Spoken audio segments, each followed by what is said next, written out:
My son humiliated me in front of 300 wedding guests. I forced myself to smile, hiding the pain of his betrayal. Then, his bride's boss, gasping in shock, grabbed the microphone. His words revealed a secret I had kept for decades, causing my son to flee his own wedding in shame. Before we continue, please subscribe to the channel and let us know where you were listening in the comments. The phone shattered my evening quiet like glass against concrete. I'd been sitting in my worn leather chair, fork halfway to my mouth with the last bite of meatloaf, when that sharp ring cut through the apartment. The sound made me jump, nearly dropping the plate onto my lap. 7:15 on a Tuesday night wasn't Eugene's usual calling time. My son preferred weekend conversations, brief and polite, like checking off a duty. "Dad?" His voice carried that familiar impatience, the tone that meant he needed something. No greeting, no asking how I was doing. "Eugene?" I set my plate on the coffee table, pushing aside the stack of bills I'd been sorting earlier. "Everything all right, son?" "Yeah, everything's fine. Listen, Dad, I need to talk to you about something important." My chest tightened. Important usually meant expensive when it came to my boy. I gripped the phone closer to my ear, settling back into the chair that had molded itself to my body over 15 years of single evenings. "What's on your mind?" "Beverly and I are getting married in April." The words came out rushed, like he'd been practicing them. "We want to do it right, really celebrate, but weddings cost serious money these days." I felt my eyebrows rise. "Congratulations, son. That's wonderful news about Beverly. She seems like a lovely girl from what you've told me." "Thanks, Dad. But here's the thing. We need $100,000 for the wedding." The number hit me like a physical blow. I actually felt my body stiffen against the chair's back. $100,000. That was nearly everything I'd saved over 30 years of overtime shifts and skipped vacations. "Son, that's enormous money." I tried to keep my voice steady, reasonable. "Maybe you could use something like that for a house down payment instead? Start your marriage with a real foundation?" His laugh came sharp through the receiver. "Dad, no. We want a real wedding, not some cheap thing in a community center. Beverly deserves better than that. Her friends are all having big weddings, and we're not going to be the couple that goes budget on our special day." I stood up without thinking, my legs carrying me to the kitchen, where I kept my savings notebook tucked behind the coffee canister.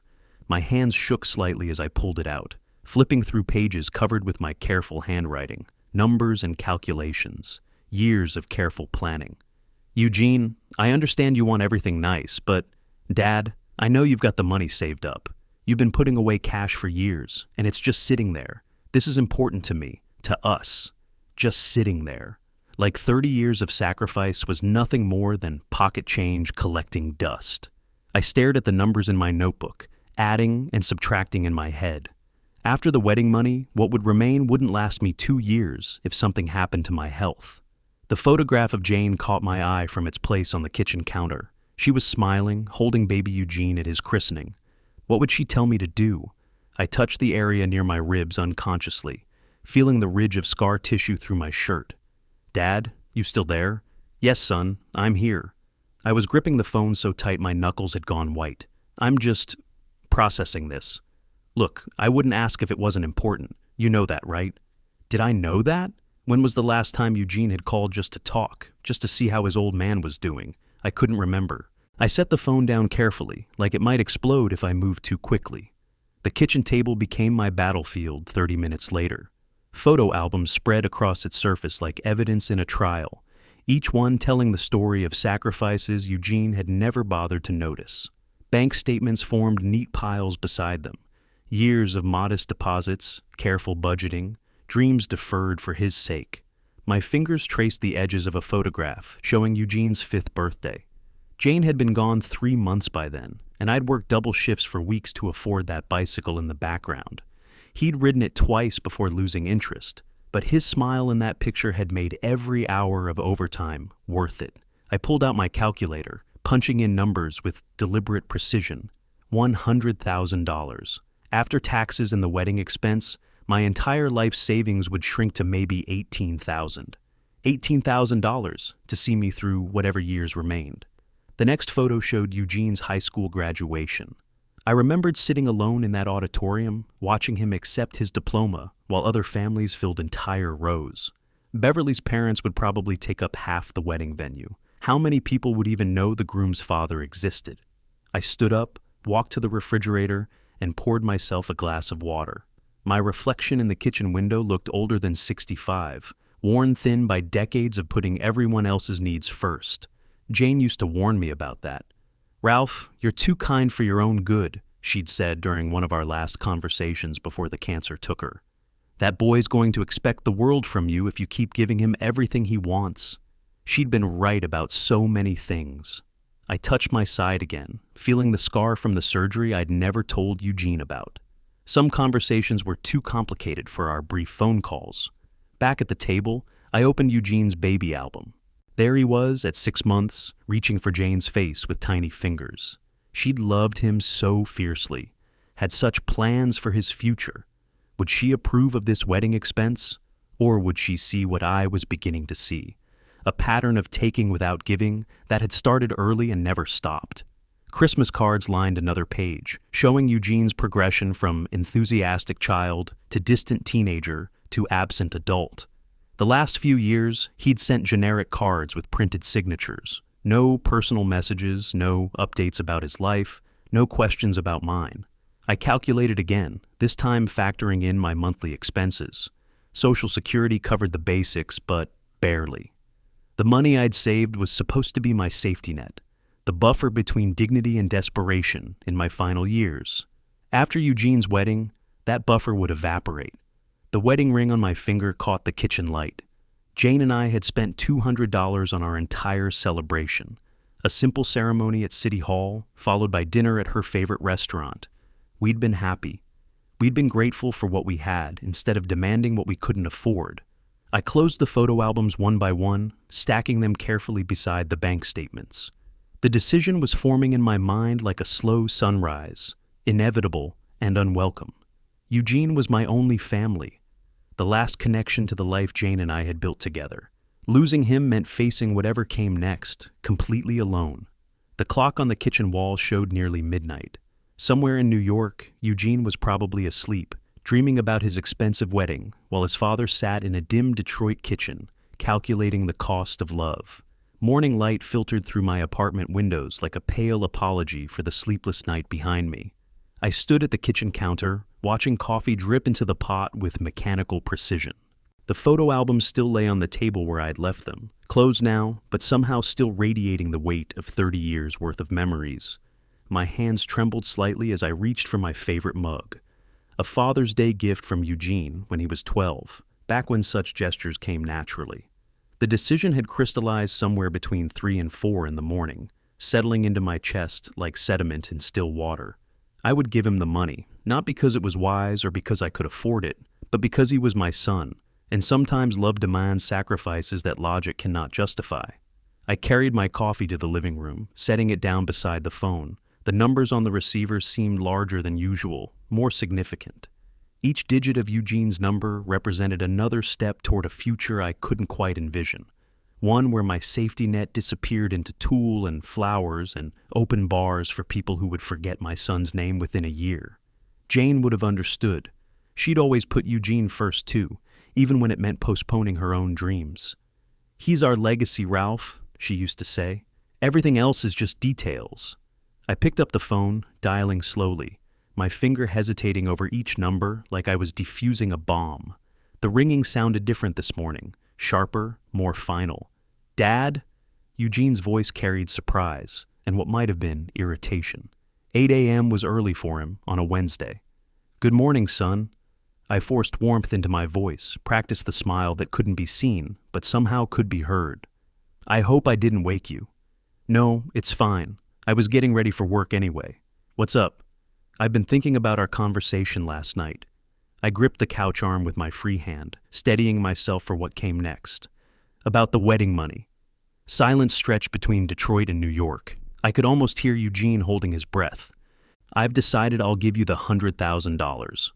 "Really? Dad, that's incredible. I knew I could count on you." His excitement rushed through the phone line like water through a broken dam.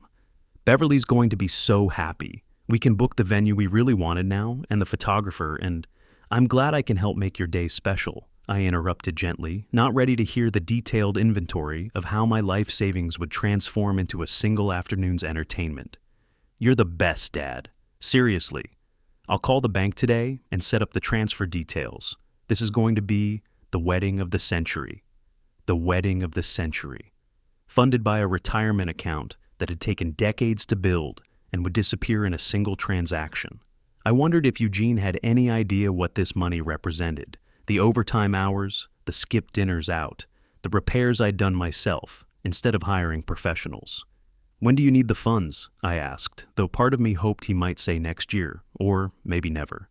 As soon as possible would be great. We want to put deposits down on everything this week while the good vendors are still available. This week.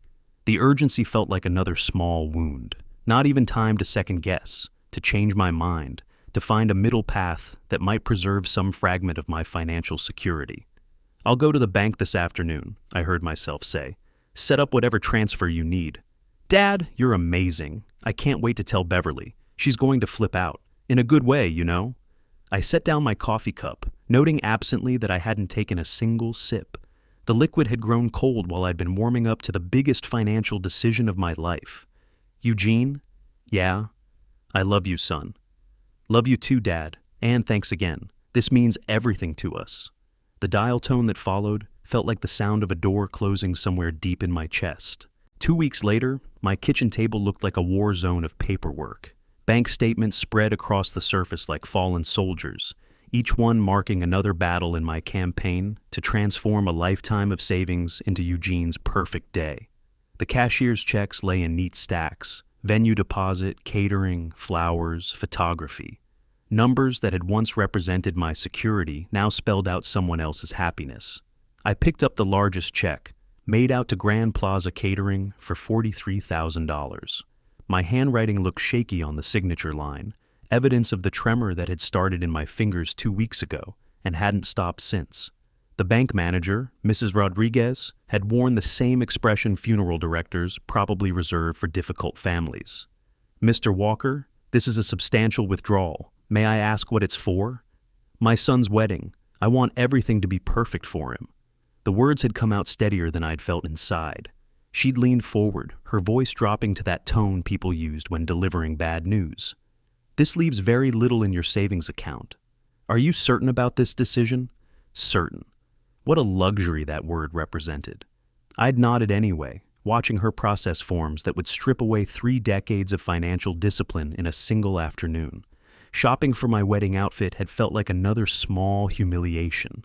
The salesman at Henderson's Formal Wear had steered me toward a rack marked special occasion, starting at $89. This one's perfect for weddings, he'd said, holding up a navy suit that felt thin between my fingers. Very popular with our budget-conscious customers. Budget-conscious. Once upon a time, that phrase had meant smart shopping and careful planning. Now it meant I couldn't afford to look appropriate at my own son's wedding. Does it come with a tie? I'd asked, checking the price tag twice. For another $15, yes, sir. Or we have this lovely clip-on option for $7.50. I'd bought the tie. Some corners shouldn't be cut.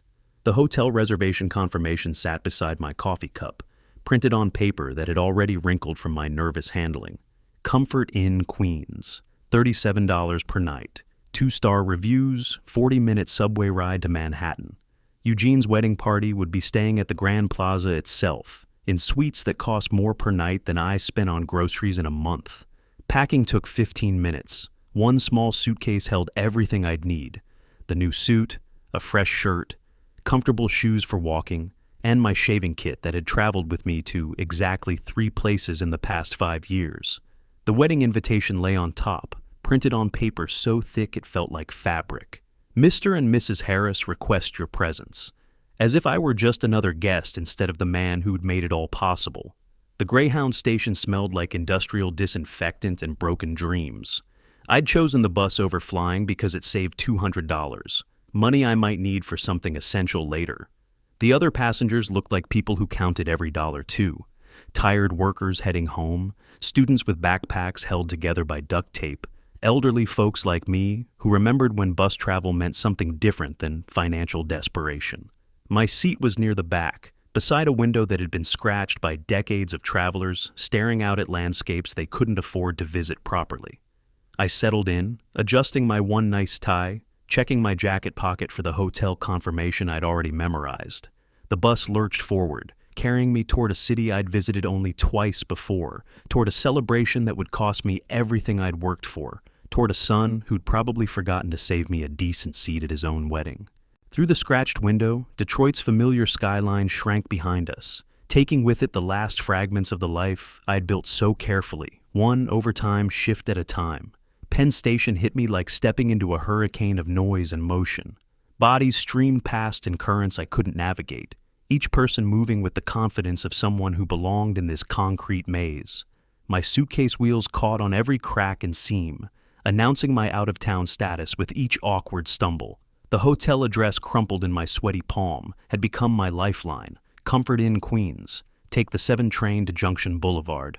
3 subway transfers later, I emerged into sunlight that felt different than Detroit's, sharper somehow, more expensive. The Comfort Inn rose before me like a concrete monument to modest expectations, its brick facade weathered but clean, surrounded by the kind of neighborhood where people worked honest jobs and paid their rent on time. Reservation for Walker, I told the desk clerk, a young woman whose name tag read Maria in cheerful letters that didn't match her tired eyes. She typed with practiced efficiency, not looking up. Room 314, checkouts at 11 tomorrow. Ice machines on each floor, vending machines by the elevators. The room key felt flimsy in my fingers, a plastic card instead of the solid metal keys I remembered from traveling with Jane decades ago. Everything was smaller now. Rooms, expectations, the distance my money could stretch. Room 314 overlooked a parking lot where a few determined weeds pushed through cracked asphalt. I hung my wedding suit on the bathroom door, smoothing out wrinkles that had formed during the 8-hour bus ride. The fabric looked different here, cheaper somehow, as if proximity to New York had revealed its true nature. The shower produced lukewarm water and soap that smelled like industrial cleaning supplies. I stood under the weak stream, washing away bus station grime and 2 weeks of nervous sweat, trying to prepare myself for whatever came next. My reflection in the steamed bathroom mirror looked like a man pretending to be someone else, someone who belonged at fancy weddings instead of someone who'd bankrupted himself to attend one. Getting dressed took longer than usual. The new shirt felt stiff against my neck. The tie seemed too bright, and my shoes, polished until they gleamed, still looked like what they were. Decent footwear from a man who'd never needed anything fancier. I practiced smiling in the small mirror, the expression feeling as artificial as everything else about this day. The subway ride to Manhattan stretched longer than any distance should. Each stop brought us closer to Grand Plaza Hotel, closer to a world where $43,000 catering bills represented normal Saturday afternoon expenses. Other passengers read newspapers or stared at phones, their casual comfort with this underground maze highlighting my own fumbling uncertainty. "Excuse me," I asked a woman in an expensive-looking coat. "Which stop for Grand Plaza Hotel?" She glanced at my suit, my nervous grip on the subway map, and something shifted in her expression. Not unkindness exactly, but the recognition of someone from a different economic universe. 59th and Lexington, 3 more stops. Grand Plaza. Hotel materialized before me like something from a movie about rich people. Marble columns rose toward crystal chandeliers that threw rainbow light across floors so polished they reflected the face of every overwhelmed father who'd ever stumbled through their doors. Uniformed doormen moved with choreographed precision, their brass buttons catching light like tiny suns. "Welcome to Grand Plaza," a concierge said, his smile practiced but genuine. "Are you here for a special event?" The Walker Harris wedding. The words felt strange in my mouth, as if I were claiming membership in a club that had never invited me to join. "Ah yes, beautiful ceremony today. The Wellington Suite for preparations, reception in the Imperial Ballroom. Shall I direct you?" I followed his pointing finger toward elevators that probably cost more to install than I'd spent on my entire house. Everything here whispered money, from the fresh orchids arranged on marble tables to the soft classical music that seemed to emanate from invisible speakers hidden in crown molding that had been carved by artists whose names I'd never recognize. The Wellington Suite door stood slightly ajar, revealing glimpses of Eugene in his tuxedo, surrounded by young men whose casual confidence suggested they'd been born in rooms like this. I knocked softly, feeling like an intruder at my own son's wedding. "Dad!" Eugene's face brightened when he saw me, though his attention immediately returned to the mirror where he was adjusting his bow tie. "You made it. How was the trip?" "Fine, son. Everything looks beautiful here." I stepped into a room that could have housed my entire apartment, where afternoon light streamed through windows overlooking Central Park like a painting come to life. "Wait until you see the reception hall. Beverly's been planning this for months. Every detail is perfect." He turned toward me, his smile automatic and distracted. "You clean up pretty well, old man." Old man. The phrase stung more than it should have, carrying with it the dismissive affection of someone who'd never considered what it cost to earn the title. Beverly appeared in the doorway like a vision from a fairy tale, her dress a cascade of white silk that probably cost more than my car. Her smile, unlike Eugene's, reached her eyes when she saw me. "Mr. Walker, I'm so happy you could make it. You look very handsome." She crossed the room to hug me, her embrace warm and genuine. "Eugene told me about your generous contribution. This whole day wouldn't be possible without you." Generous contribution. As if I donated to charity instead of liquidating my future. A wedding coordinator appeared beside Beverly, clipboard in hand, checking items off lists that seemed to multiply rather than shrink. "Time for family photos in 15 minutes, then we'll need the gentleman positioned for processional." I found myself swept along in a current of activity that had been planned without consulting me, toward a ceremony that would celebrate love I'd financed, but could never afford for myself. The ceremony space took my breath away like a punch to the chest. White roses cascaded from every available surface. The altar, the aisles, the towering arrangements that marked each row of chairs upholstered in silk that shimmered under professional lighting. A string quartet played something classical and expensive sounding, while guests found their assigned seats with the casual grace of people accustomed to such displays of wealth. I was seated in the front row, a position of honor that felt more like being placed on exhibit. Around me, Eugene's friends settled into their chairs with the easy confidence of young professionals whose biggest financial worry involved choosing between European vacation destinations. Their wives, all younger than Beverly, all wearing jewelry that caught light like captured starlight, chatted about mutual acquaintances and social events I'd never heard of. Beautiful ceremony space, isn't it? The woman beside me wore pearls that looked real and a smile that seemed practiced. "You must be Eugene's father. I'm Jennifer, Beverly's college roommate." "Ralph Walker? Yes, I'm Eugene's dad." I adjusted my tie, conscious of how the fabric felt different from the silk she wore casually.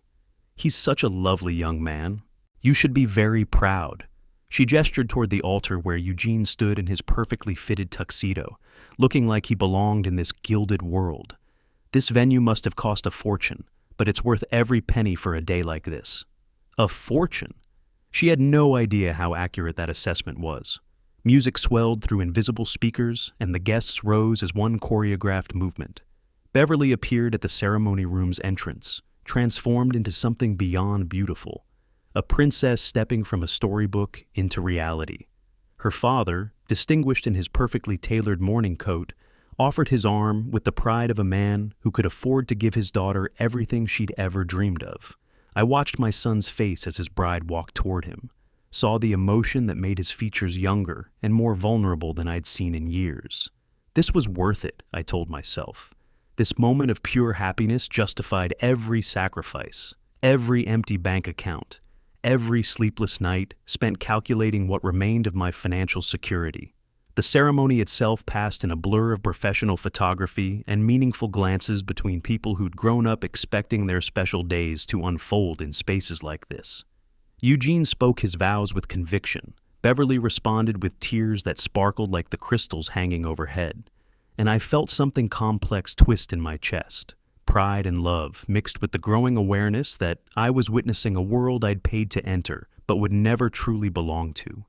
"You may kiss the bride." The officiant's words were followed by applause that echoed off marble walls. Cameras flashed like lightning, and the string quartet began playing something triumphant that probably had a name I wouldn't recognize. Reception time meant movement toward the imperial ballroom, where cocktail hour had been set up with the same attention to expensive detail as everything else. Ice sculptures rose like frozen architecture beside tables laden with food that looked too artistic to eat. Servers in uniform whites moved between guests with champagne that cost more per bottle than I spent on groceries in a week. "Champagne, sir?" A young server appeared beside me, tray extended with crystal flutes that caught rainbow light. "Thank you." I accepted a glass I didn't particularly want, holding it like a prop in a play where I'd forgotten my lines.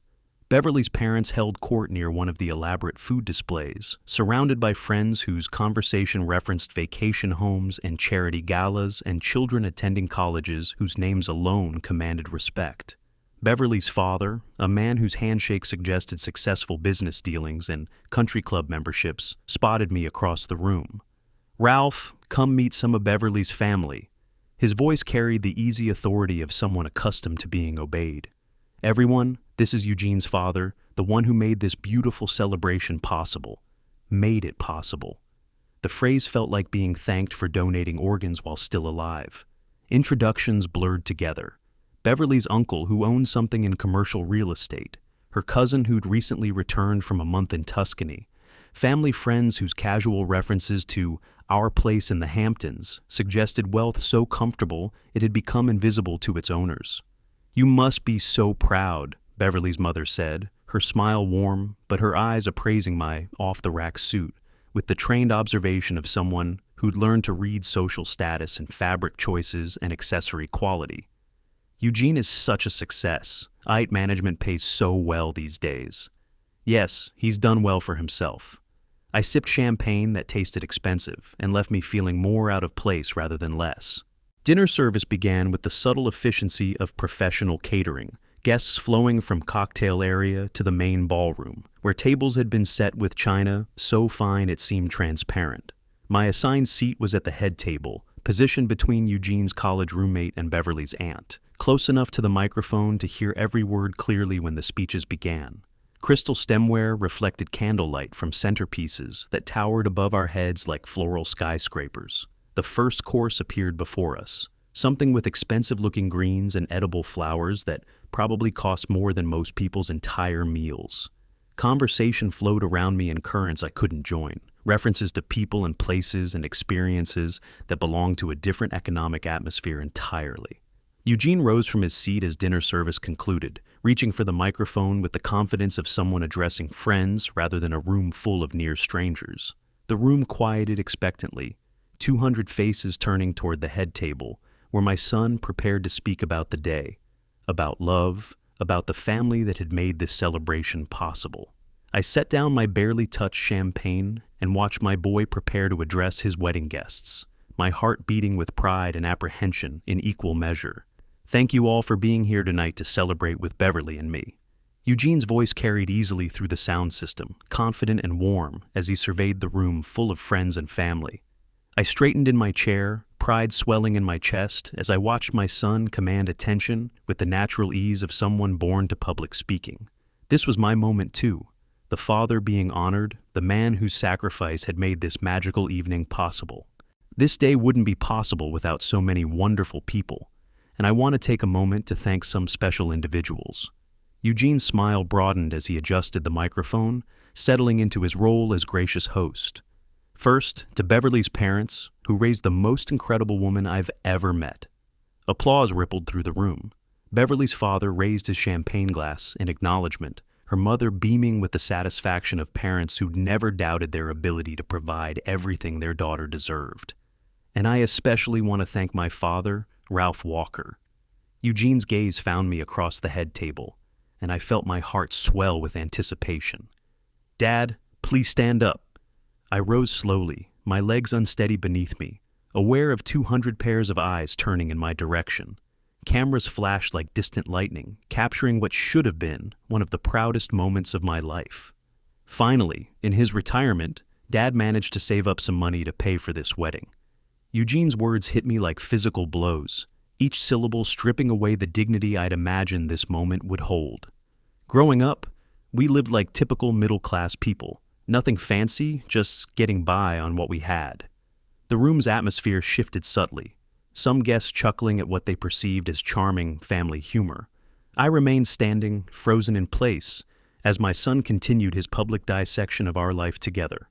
While my friends had luxury vacations and private schools, we had to be practical about everything.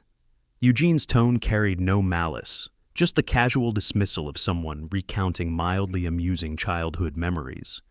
Dad worked as a mechanic, and we lived pretty simply. Nothing wrong with that, of course. I gripped the edge of the table, my knuckles white against the pristine tablecloth. Around me, guests' expressions ranged from polite interest to poorly concealed pity. A woman at the next table leaned toward her companion, whispering something behind her hand. But at least now, in his golden years, Dad could afford to give me the wedding I always dreamed of. Eugene raised his glass toward me, oblivious to the devastation spreading across my face. It took him a lifetime to save up enough, but he finally came through when it really mattered. Finally came through. As if 30 years of sacrifice and struggle had been a series of failures leading to this single, adequate moment. Thanks, Dad, for finally being able to provide something really special. Eugene's smile never wavered, his tone remaining affectionately condescending throughout. I know it probably cleaned out your savings account, but this day means everything to Beverly and me. A few guests laughed nervously at the casual mention of my complete financial ruin, as if it were a punchline rather than the destruction of everything I'd worked to build. Beverly looked uncomfortable, glancing between Eugene and me with growing concern. So, here's to family, to new beginnings, and to finally having the resources to celebrate properly. Eugene raised his champagne flute high, his voice triumphant. Cheers, everyone! The room erupted in applause, and the clinking of crystal glasses, 200 voices echoing, Cheers! In unison. I stood motionless at my place, unable to raise my own glass, unable to speak, unable to do anything but absorb the magnitude of what had just happened. Eugene set down the microphone and moved to embrace Beverly, both of them glowing with the happiness of a perfect evening. Around me, guests returned to their conversations and their meals, the moment already fading into the background of their celebration. I remained standing, alone in my shock, while the party continued around me as if nothing had changed. The applause faded into background noise, but I couldn't make my legs move to sit back down. My hands gripped the table edge so tightly that my wedding ring cut into my finger, the only pain I could process through the numbness that had settled over me like fog. Around me, guests resumed their conversations about vacation homes and prep schools, their voices blending into a meaningless hum while I stood frozen in the wreckage of my son's casual cruelty. Finally managed to save up some money, the phrase echoed in my skull like a song stuck on repeat. 30 years of double shifts, of choosing generic groceries so Eugene could have name brands, of wearing the same winter coat until it fell apart so he could have the latest sneakers. All of it reduced to finally managed, as if I'd been sitting idle instead of working myself to exhaustion for his sake. I lowered myself back into my chair, the movement feeling mechanical, disconnected from conscious thought. My untouched dinner plate sat before me, the elaborate arrangement of food now looking like props in a play I'd never auditioned for. A server appeared and removed it without comment, probably assuming I'd finished eating, instead of recognizing that I'd been too stunned to lift my fork. Jane's voice whispered through the chaos in my mind, as clear as if she were sitting beside me instead of 30 years in the ground. Ralph, you're too generous with people who don't appreciate it. She'd said those exact words during one of our last real conversations, when the cancer had made her brutally honest about things she'd previously kept to herself. I closed my eyes and saw her hospital room with perfect clarity. The way afternoon light had streamed through windows she'd never see again, the careful arrangement of flowers from neighbors who didn't know what else to offer. She'd been holding my hand with fingers that felt like bird bones, her grip surprisingly strong for someone so close to leaving. That boy takes everything for granted, she'd continued, her voice soft but certain. I've watched him grow up expecting the world to arrange itself for his convenience. You've made it too easy for him, Ralph. I'd protested then, defended my son with the automatic loyalty of a father who couldn't imagine his child might be fundamentally flawed. He's just young, Jane. He'll learn to appreciate things when he has to provide for himself. Her smile had been sad and knowing, the expression of someone who could see futures I refused to acknowledge. Promise me something, Ralph. Promise me you won't let anyone, even our son, walk all over you after I'm gone. Your kindness is beautiful, but some people will exploit it until there's nothing left. The memory dissolved as I opened my eyes to find Beverly approaching my chair, her face creased with concern.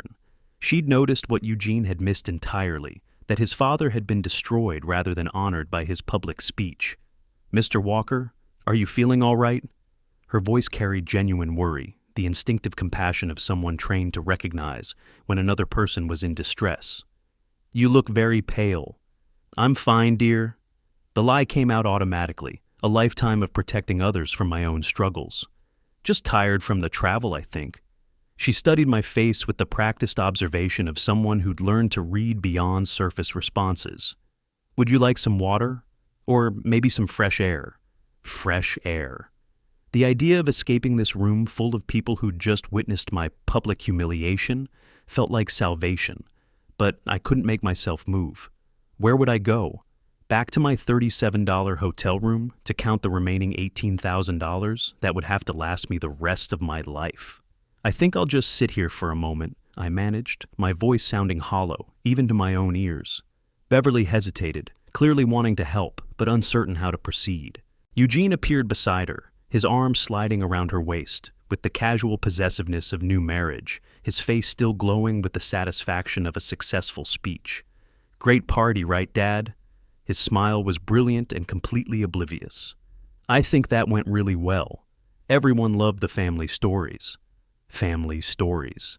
He'd reduced our entire shared history to entertainment for wedding guests, turned my lifetime of sacrifice into amusing anecdotes about middle-class limitations and late-blooming generosity. I looked up at my son, this man I'd given everything to create and support, and saw a stranger wearing Eugene's face.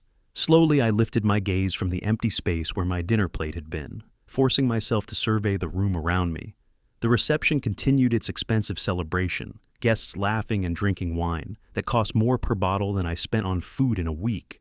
Wedding photographers moved like shadows between tables, capturing moments of joy that would be preserved in albums Eugene would probably store in some expensive apartment I'd never visit.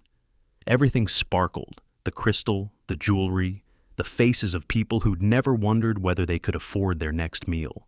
My eyes swept across tables full of strangers wearing clothes that cost more than my monthly rent, past Beverly's family members who'd probably forgotten my name before Eugene finished his speech. Then my gaze stopped, caught by something unexpected. A man at one of the outer tables staring directly at me with an intensity that felt almost physical. He was perhaps 10 years younger than me, wearing a well-tailored dark suit that suggested comfortable professional success. His hair had gone silver at the temples, and his face held the kind of weathered confidence that came from years of making important decisions. But it was his expression that made me pause, not the polite sympathy I'd been seeing from other guests, but something deeper. Recognition, maybe, or shock. I found myself staring back, trying to place where I might have seen him before. His features seemed familiar in a way that nagged at the edge of memory, like trying to recall a dream after waking. Detroit wasn't that large a city, especially not the neighborhoods where people like me lived and worked. Had I repaired his car at some point? Fixed his furnace during one of my weekend jobs? The man leaned forward in his chair, his attention completely focused on me, despite the animated conversation flowing around his table. He said something to the woman beside him, Beverly's co-worker, judging by their earlier introductions, and she glanced in my direction before answering. Whatever she told him made his eyes widen with what looked like genuine shock. He was asking about me. The realization sent an odd chill down my spine, though I couldn't explain why. Most of the guests here tonight knew nothing about Eugene's father beyond what they had learned from his dismissive toast. To them, I was just the mechanic who'd finally scraped together enough money to pay for his son's wedding, a footnote in their friend's love story. But this man was staring at me as if he'd seen something impossible, his face cycling through expressions I couldn't read. He touched his own chest absently, a gesture so unconscious he probably didn't realize he was doing it. The movement seemed significant somehow, though I couldn't place why. Who was that gentleman at the head table? The older man next to the groom? I couldn't hear his words across the room, but I could see his lips moving, the urgent way he leaned toward his table companion for answers. The woman, Beverly's colleague, I remembered now, glanced at me again before responding. "That's the groom's father, Ralph Walker. Why do you ask?" Ralph Walker. I watched the name register on his face, saw the moment when whatever connection he'd been grasping for suddenly snapped into place. His hand moved to his mouth in a gesture of pure shock, and he sat back in his chair as if he'd been physically struck. He knew me. Somehow, this stranger knew me well enough that my name meant something significant to him. But from where? When? I'd lived a quiet life, worked ordinary jobs, never done anything that would make me memorable to a man who clearly moved in circles far above my social level. He pushed back his chair suddenly, the movement causing the people at his table to look up from their conversations in surprise. Whatever he was planning to do, it was driven by something more urgent than wedding party politeness. The stranger moved through the banquet hall like a man with a mission, navigating between elaborate table settings and uniformed servers with the confident stride of someone accustomed to making important decisions under pressure. I watched his approach with growing unease, my pulse quickening as he drew closer to our head table. Around me, other wedding party members began to notice the interruption. Beverly's maid of honor glanced up from her champagne. Eugene's best man paused mid-conversation. But Eugene himself remained focused on his new bride, both of them glowing in the aftermath of his devastating toast, completely unaware that something significant was bearing down on us. The man reached our table and stopped directly beside my chair, his presence commanding immediate attention. Up close, his features carried the weathered confidence of someone who'd spent years making life-and-death decisions, and his eyes held the focused intensity of a surgeon examining a critical patient. "Excuse me? Are you Ralph Walker?" His voice carried the clear authority of someone accustomed to being heard in operating rooms and emergency situations. "Yes, and you are?" I managed, looking up at him with confusion that bordered on alarm. "Lawrence Clark. I'm Beverly's supervisor at the medical clinic." He extended his hand in a gesture that felt more like a formal introduction than a casual wedding greeting. "I believe we may have met before, many years ago." I shook his hand automatically, searching his face for any spark of recognition. The name meant nothing to me, and I'd never set foot in any medical clinic where Beverly worked. "I'm sorry, do we know each other? I don't recall meeting you before." His eyes studied my features with the trained observation of someone who'd learned to read faces and remember details that mattered. Something shifted in his expression, a moment of absolute certainty replacing the questioning look he'd worn while approaching my table. "Detroit General Hospital, 1995, March 15th to be exact." His voice carried the precision of someone reciting medical records. "Emergency kidney transplant surgery. You were the donor." The words hit me like electricity, shooting through my nervous system and making me grip the edge of the table for support. 30 years collapsed into nothing, and suddenly I was back in that sterile pre-op room, signing papers with shaking hands, while doctors explained risks I'd refused to acknowledge because my son's life hung in the balance. "I was one of the surgical assistants that day," Lawrence continued, his voice gentle but relentless. "I've never forgotten your face, or what you did for that little boy." Around us, the wedding celebration continued its expensive course, but our conversation had created a bubble of intensity that seemed separate from the surrounding festivities. Beverly had noticed her supervisor talking to me and was leaning forward with growing curiosity, clearly wondering why her boss had sought out her new father-in-law. "I don't understand," I said, though part of me understood perfectly. "Why are you bringing this up now?" Lawrence glanced toward Eugene, who was still laughing with his college friends, blissfully unaware that his entire world was about to shift on its axis. "Because your son just stood up in front of 200 people and talked about you finally managing to save enough money to provide something special for him." The phrase landed like a physical blow, just as devastating the second time as it had been during Eugene's speech. Lawrence had heard everything: the casual dismissal of my life's work, the condescending gratitude for my late-blooming generosity, the complete ignorance of sacrifices that had begun before Eugene could even form memories. "Could I possibly borrow the microphone for just a moment?" Lawrence asked, his tone suggesting this wasn't really a question, but a statement of intent. My heart started racing with something that felt like panic mixed with anticipation. "The microphone? What for?" "Something needs to be said."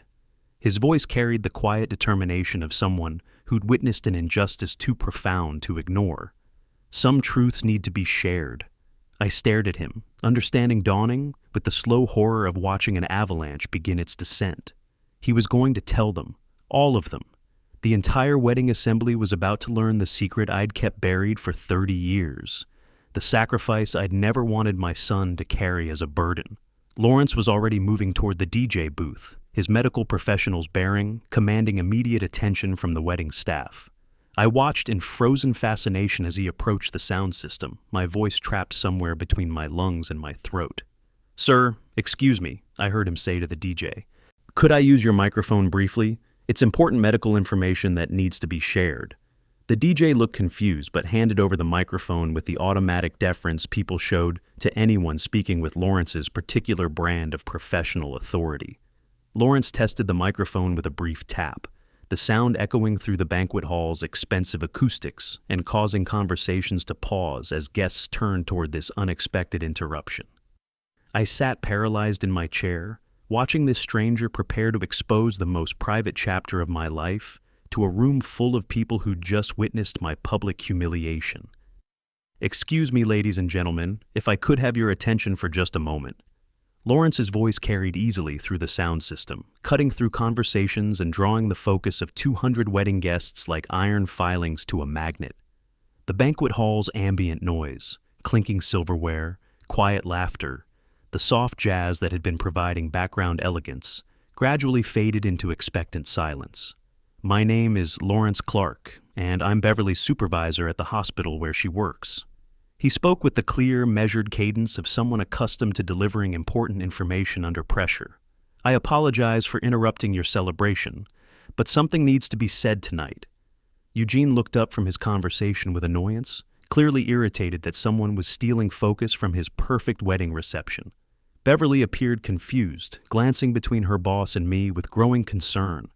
Around the room, guests settled back in their chairs with the polite attention reserved for unexpected wedding speeches.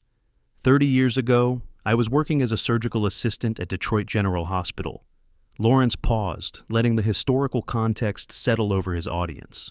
"During my career, I witnessed many remarkable procedures, but one operation stands out above all others as the most extraordinary act of parental sacrifice I've ever seen.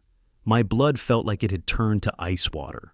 I wanted to stand up, to wave my hands, to somehow stop this freight train of revelation before it destroyed the careful barriers I'd built around my most private pain. But my body refused to obey, leaving me frozen in place as Lawrence continued his methodical destruction of my secret.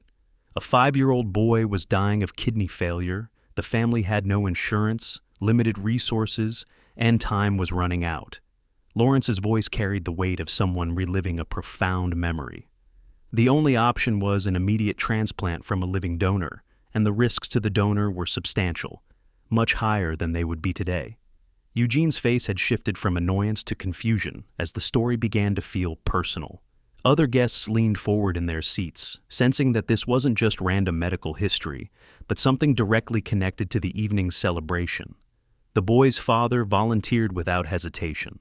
Lawrence's eyes found mine across the room, and I saw 30 years of professional respect in his gaze. When doctors explained that he might not survive the surgery, when they detailed the complications that could arise, when they gave him every opportunity to reconsider, he said something I'll never forget. The silence in the room was complete now. Every conversation stopped, every piece of silverware still. Even the catering staff had paused in their duties, sensing the gravity of whatever was about to be revealed. He said, and I quote, "Take whatever you need to save my boy. I don't care about the risks." Lawrence's voice carried the emotion of someone who'd been deeply moved by what he'd witnessed. That father was Ralph Walker, sitting right there at the head table. A collective gasp rippled through the assembly, followed by murmurs of shock and confusion. Heads turned toward me like sunflowers following the sun, and I felt the weight of 200 pairs of eyes settling on my shoulders like a physical burden. "The surgery lasted 8 hours, Lawrence continued relentlessly. "Ralph nearly died on the operating table. He spent the next 3 months recovering, unable to work, caring for his son alone after his wife's recent death from cancer. But that little boy lived because his father gave him part of his own body." Eugene's face had gone white as paper, his mouth opening and closing without producing sound.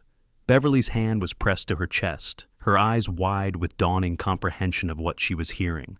"Every single day for the past 30 years, Ralph Walker has lived with one kidney so his son could have 2 healthy ones. Lawrence's voice rose slightly, carrying the passion of someone delivering long overdue justice. That little boy grew up strong and healthy, became successful in his career, and tonight he stood up and talked about his father, finally managing to save enough money to provide something special. The murmurs in the room grew louder, some shocked, some disapproving. I could see guests shaking their heads, hear fragments of whispered conversations. How could he not know? That poor man? What kind of son doesn't appreciate that sacrifice? That little boy is Eugene Walker, Lawrence concluded, setting down the microphone as his final words echoed through the suddenly electric atmosphere. Our groom tonight. Complete silence descended on the banquet hall like a heavy curtain, broken only by the soft sound of someone, Beverly, I think, beginning to cry. Every eye in the room turned toward Eugene, who stood frozen beside his chair, staring at me with an expression of dawning horror that I knew I would remember for the rest of my life. The silence stretched between us like a chasm that had opened in the earth itself. Eugene stared at me across that terrible quiet, his face cycling through expressions I'd never seen before: disbelief, horror, and something that looked like the moment when everything you thought you knew about yourself crumbles into dust. 200 wedding guests held their collective breath, witnesses to a reckoning 30 years in the making. "Dad?" His voice came out as barely a whisper, cracking on the single syllable like a teenager's.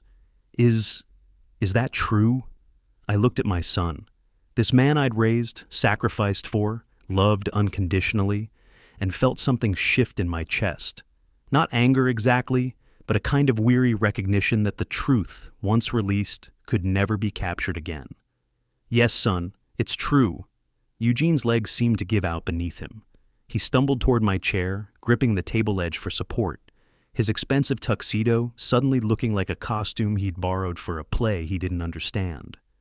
"When I was 5, when I was sick," his voice was getting stronger but more desperate. "That was your kidney, all this time, that was your kidney." Any father would have done the same thing. I kept my voice gentle, the same tone I'd used when he was small and frightened by thunderstorms. "You needed it to live. What else was I supposed to do? But why didn't you tell me?" The question exploded out of him, drawing the attention of every person in the room. 30 years, Dad! 30 years, and you never said a word!" I reached out and touched his shoulder, feeling the tremor that was running through his entire body. Around us, the wedding guests had become a living theater, some crying, others whispering, all of them watching this family drama unfold in real time. "What would have been the point?" I asked quietly. "You were 5 years old. Would you have remembered? And later, when you were older, what good would it have done to burden you with something you couldn't change?" "Burden me?" Eugene's voice cracked completely. "Dad, how could I talk about our life the way I did? How could I say those things about you, finally managing to provide something special, when you already gave me your kidney?" Beverly appeared beside her husband, her wedding dress rustling like broken dreams. Her face was streaked with tears, and when she looked at me, her expression carried a mixture of gratitude and horror that I'd seen before in hospital corridors. "Mr. Walker," she whispered, "I'm so sorry. If I had known, if either of us had known." "There was nothing to know," I said, meaning it. "A parent's love doesn't come with conditions or expectations of gratitude. You do what needs to be done for your child." But Eugene wasn't accepting comfort. He was staring at me with the look of someone seeing a stranger wearing his father's face, and I realized he was finally understanding the magnitude of what had happened between us, not just tonight, but over the course of his entire adult life. "The money," he said suddenly. "The wedding money. That was everything you had saved, wasn't it? Your entire retirement fund." I didn't need to answer. He could read it in my face. And I stood up there and Eugene's voice dissolved into something between a sob and a moan. Oh no, what have I done?" The realization was hitting him like a series of physical blows. Every casual dismissal of my modest lifestyle, every joke about middle-class limitations, every moment when he'd taken my sacrifices for granted without ever bothering to learn what they'd actually cost me. "Eugene," Beverly said softly, reaching for his arm. "It's okay. We can fix this. We can—" "No!" He jerked away from her touch, his eyes wild with shame and panic. "No, you don't understand. I can't—" Everyone heard me. Everyone knows what I said about him after everything he's done for me. He looked around the banquet hall, taking in the faces of 200 guests who'd witnessed both his cruel dismissiveness and the revelation of my lifetime of sacrifice. Some looked sympathetic, others disapproving, but all of them had become unwitting judges in a trial Eugene had just lost. "I can't stay here." The words came out in a rush, desperate and broken. "I can't face this. I can't face you." He pushed back from the table so abruptly that his chair fell over, the crash echoing through the silent room like a gunshot. Before anyone could react, before Beverly could reach for him, before I could say another word, Eugene was running, actually running, toward the banquet hall's exit in his $1,000 tuxedo, leaving behind his wedding, his bride, and the father whose kidney had kept him alive for 30 years. The door slammed shut behind him with a finality that seemed to release the room from its spell. Suddenly, everyone was talking at once, voices rising in a buzz of shock and sympathy and confusion. People began approaching me, strangers offering handshakes and words of admiration, Beverly's family expressing their apologies, wedding guests who wanted to thank me for sacrifices they'd never imagined. I sat in my chair at the head table, surrounded by the wreckage of what was supposed to be the happiest day of my son's life, and felt something I hadn't experienced in 30 years of quiet sacrifice. The recognition that sometimes love requires more than just giving everything away. Sometimes it requires allowing the truth to finally come to light. If you like this story, please like this video, subscribe to the channel, and share your impressions of this story in the comments. To listen to the next story, click on the box on the left. Thank you for watching.